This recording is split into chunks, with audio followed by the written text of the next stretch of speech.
Have you ever walked into a room wondering, will they accept me? I think every one of us has. And whether we're stepping into a new relationship, a new church, a new job, or simply sitting down with a group of people we've never met, somewhere deep inside we wonder if we'll belong. And when we've been rejected before, that question grows louder. Sometimes the deepest wounds we carry don't come from what happened to us. They come from what we begin to believe about ourselves because of what happened. Maybe someone made you feel invisible. Maybe they made you feel like you weren't enough or that you were too much. Maybe they made you believe you had to earn love, or that if people really knew you, they wouldn't stay. Those wounds have a way of becoming an inner voice. And if we're not careful, we begin believing those voices are true. In Matthew 15, there's a woman we often overlook, the Canaanite woman. She had every reason to believe she didn't belong.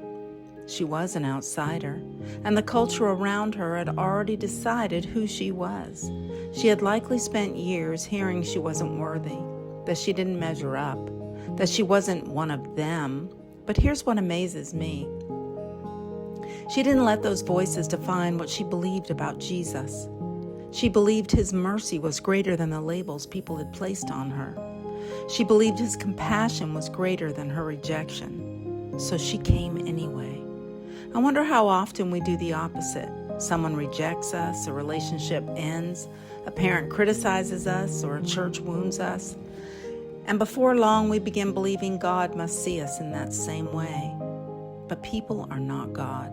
People act out of their own brokenness, their own fears, their own unfinished stories.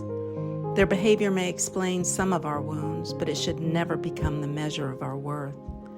Maybe today is an invitation to ask a different question. Not what did they say about me or what do they think about me, but what does God say about me? Because those are two very different voices. One voice says you're not enough, and the other says you are deeply loved. One voice says you'll never belong, and the other says you are mine. One voice reminds you of your failures, and the other reminds you of his grace. So today, don't let yesterday's wounds tell you who God is, and don't let them tell you who you are. Instead, begin seeing yourself through the eyes of the one who created you, the one who knows you completely and loves you without condition. Because when you begin to see yourself through God's eyes, the opinions of others begin to lose their power. I want to leave you with this scripture. Woman, you have great faith. Matthew 15:28.